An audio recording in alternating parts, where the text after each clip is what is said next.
అంటే వెంకటేశ్వర స్వామి వారు అన్నారు, నిన్ను ఈ కొండ మించి బయటికి తోయించేస్తానన్నారు. అంటే ఈయనన్నారు, నువ్వెవరివి తోయించేయడానికి, నాకన్నా ముందు నువ్వు వచ్చావు అంతే. ఇక్కడ నువ్వు 100 గజాల స్థలం వరాహస్వామి దగ్గర పుచ్చుకున్నావు, నేను మా గురువు గారి మాట ప్రకారం నేను చెరువు తవ్వి నువ్వు పూలు కట్టడానికి వచ్చాను.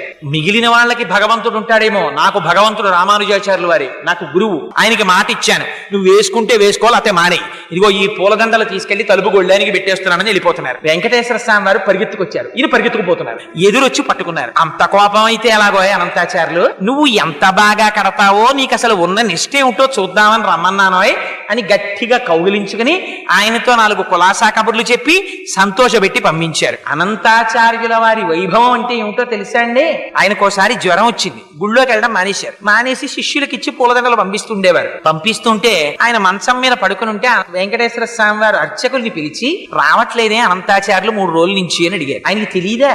అడిగితే అర్చకులు అన్నారు, కొంచెం జ్వరంగా ఉందండి, పడుకున్నాడన్నారు. మీరు వెళ్ళి అడగండి, జ్వరం తగ్గకపోతే వెంకటేశ్వర స్వామి వారు డాక్టర్లని పంపిస్తారట, వైద్యుల్ని, తగ్గిందా లేదా ఇంకా ఎక్కువగా ఉంటోందా అడిగి రమ్మన్నాడని అడిగి రండి అన్నారు. అర్చకులు వెళ్ళి అడిగారు. అడిగితే ఆయనకి కోపం వచ్చి అన్నారు, చాలా ఎంత దయాళు అయ్యా మీ ప్రభు, ఐశ్వర్యవంతులతో సంధ్యావందనం చేయించేవాడు మీ ప్రభు, వెళ్ళి రమ్మనన్నారు. అంటే వాళ్ళు వెళ్ళి ఇదే మాట చెప్పారు. అసలు మూతి ముడుచుకుని మీ మీద విసుక్కుంటున్నాడండి, నాకు వైద్యుల్ని పంపిస్తాడా?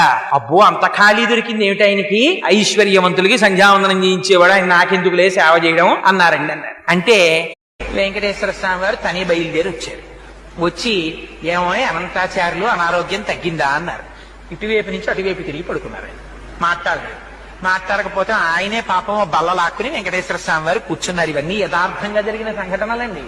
ఓ బల్ల మీద కూర్చుని చెయ్యి పట్టుకుని, అనంతాచార్యులు తగ్గలేదా, ఇంకా ఒంట్లో ఉష్ణం అన్నారు.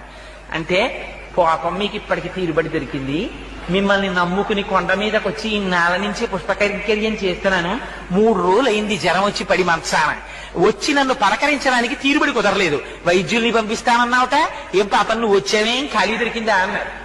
అంటే పోన్లేవయ్యా, మనస్సంతా కష్టపెట్టుకోకయ్యా, నీకు జ్వరం ఉందో లేదో చూద్దామని వచ్చాను.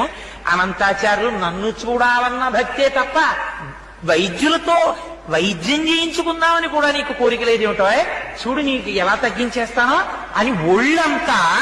పాపం వెంకటేశ్వర స్వామి గారి వాత్సల్యం అంటే చూడండి, మనం ఒక్క అడుగేస్తే చాలు ఆయన 10 అడుగులు వేస్తాడు. ఒళ్ళంతా తడివారు పడుకున్నటువంటి అనంతాచార్యులు వారిది.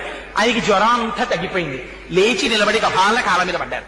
పడి, స్వామి అలకొచ్చేసింది, ఏం చెయ్యమంటారు, ఎప్పటి నుంచో ఈ శరీరానికి ఉండిపోయిన ఉద్రేకం, అహంకారం, మీరొచ్చినా కూడా అంత కోపంగా మాట్లాడాను, మీరు రాలేదని మనస్సులో ఉన్నటువంటి వ్యగ్రత చేత అలా మాట్లాడాను, మరోలా అనుకోకండి స్వామి, నన్ను క్షమించండి అని ఆయన కాళ్ళ మీద పడ్డారు.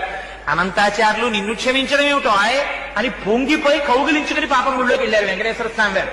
ఒకసారి ఆయన చెట్ల దగ్గరికి వెళ్లి పూలు కోస్తున్నారు అనంతాచార్యులు వారు. కోస్తుంటే ఆయన నాగుపాం వచ్చి కరిచేసింది. కరిచేస్తే నోటి వెంట నురగలు వస్తున్నాయి. నురగలు వస్తుంటే ఆయన అలాగే ఓర్చుకుని పూలదండలు కట్టి తూలిపోతూ వెంకటేశ్వర స్వామి వారి సన్నిధానానికి వెళ్ళారు. వెళ్ళి ఆ వెంకటేశ్వర స్వామి వారికి పుష్పమాలలో అలంకారం చేస్తూ కళ్ళు మగత పడిపోయి మూతలు పడిపోతున్నాయి. పడిపోతుంటే వెంకటేశ్వర స్వామి వారు అన్నారు, ఏమయ్యా నిన్ను నాగుపాం కరిచిందిట, వెళ్ళి వైద్యం చేయించుకోరాదా, ఎందుకయ్యా ఇప్పుడు కూడా నా దగ్గరికి పరిగెత్తుకొచ్చావు ఈ పుష్పమాలలు పట్టుకుని అన్నారు. ఇంతకు ముందు నన్ను ఎన్ని మాటలు కరిచిందోనయ్యా తండ్రి, ఇన్నాళ్ళకి కదా నాకు అదృష్టం కలిగింది, నీకు పుష్పమాలల కైంకర్యం చేసే అదృష్టం, ఇది విడిచిపెట్టి పావు కరిచిందని వైద్యుడి దగ్గరికి వెళ్ళినా, నాకెందుకయ్యా వైద్యం, నీ పాదాల సన్నిధిలో పడిపోతే చాలా.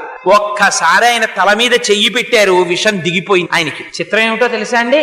అనంతాచార్యుల వారి జీవితంలో పొందినటువంటి గొప్పతనం బహుశా ఎవ్వరూ పొందుంటారు. ఆయన పుష్పవాటికని పెంచితే 8 రోజులు ప్రచ్ఛన్న రూపాల్లో వచ్చి పువ్వులు కోసేశారు పద్మావతి శ్రీనివాసులు. పాపం 8 రోజులు కన్ను రెప్ప వెయ్యకుండా కాపలా కాశారు. అంత వృద్ధాప్యంలో అనంతాచార్యుల వారు ఎవరు పట్టుకుపోతున్నారా పువ్వులని. 9వ రోజున శ్రీనివాసుడికి కరుణ కలిగింది.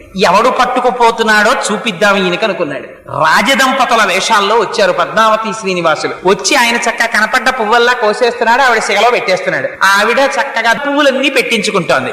చూశారు అనంతాచార్యుల వారికి కడుపు మండిపోయింది. ఎవర్రా వీళ్ళిద్దరూ నేను పెంచిన పూల చెట్ల పువ్వులు కోసేస్తున్నారని. స్వామి ఆ అనంతాచార్యుల వారు ఆగ్రహంతో పరిగెత్తుకొచ్చారు. వచ్చేటప్పటికి ఆయన అదృష్టం ఏమిటో తెలుసా అండి? అలా అయ్యవారి నల్లటి చేతుల్లో అమ్మవారి ఎర్రటి చేతులు వేసుకుని వాళ్ళిద్దరూ చట్టాపట్టాలు ఆడుకోవడానికి చేతులు పట్టుకున్నారు. అనంతాచార్యులు వారు పరిగెత్తుకొచ్చారు. ఇద్దరిని పట్టుకోవాలనుకున్నారు. అందుకని ఎక్కడ పట్టుకోవాలి? ఇద్దరూ పట్టుకున్నటువంటి చేతుల్ని గట్టిగా తన రెండు చేతులతో పట్టుకుని తన సంకల్లోకి లాగేసుకున్నారు. లాగేసుకుంటే వెంకటేశ్వర స్వామి వారు దొరుకుతారా? అందుకని వెంకటేశ్వర స్వామి వారి చేతులు లాగేసుకుని పారిపోయారు. నిజంగా పారిపోయినప్పుడు అందం చూడాలండి, వర్ణిస్తారు మహానుభావుడిది. ఆ పరిగెడుతుంటేట ఆయన పెట్టుకున్న ఆభరణముల యొక్క ధ్వని ఘన కన కన కనమని ధ్వని వచ్చిందిట. ఆ చేతులకి ఏం తక్కువ ఆభరణాలు ఉంటాయేమిటి? ఆ నాగాభరణాలు, పెట్టుకున్న కంకణాలు, పాదాలకి పెట్టుకున్న మూపురాలు, నడువుకి పెట్టుకున్న వడ్డాణాలు, మెడలో వేసుకున్నటువంటి పెద్ద కౌస్తుభమాల, ఆ పెద్ద వనమాల, పెట్టుకున్న పెద్ద కిరీటం, చెవులకు పెట్టుకున్న పెద్ద పెద్ద ఆభరణాలు, ఇన్నింటితో స్వామి పరిగెడుతుంటే ఇంకో చంద్రుడు భూమి మీద పరిగెడుతున్నాడేమో అనిపించింది. పాపం ఈయన పరిగెడడం అంటే ఈవిడ పారిపోతుంది. అందుకని ఈవిడ్ని గట్టిగా పట్టుకున్నారు. ఎవరికి దక్కుతుందండి ఈ అదృష్టం? అటువంటి అమ్మని గట్టిగా పట్టుకుని అనంతాచార్యుల వారు అన్నారు, ఏమీ పిల్ల, ఎవరే వాడు? నీ మొగుడే కదా, ఎక్కడికి పారిపోయాడు అన్నారు. అమ్మంది, అయ్యో తండ్రి, నువ్వు నాకు తండ్రి లాంటి వాడివి, నన్ను గద్దిస్తావెందుకయ్యా? పువ్వుల తోటలో విహరిద్దామని తీసుకొచ్చాడు, వచ్చాను.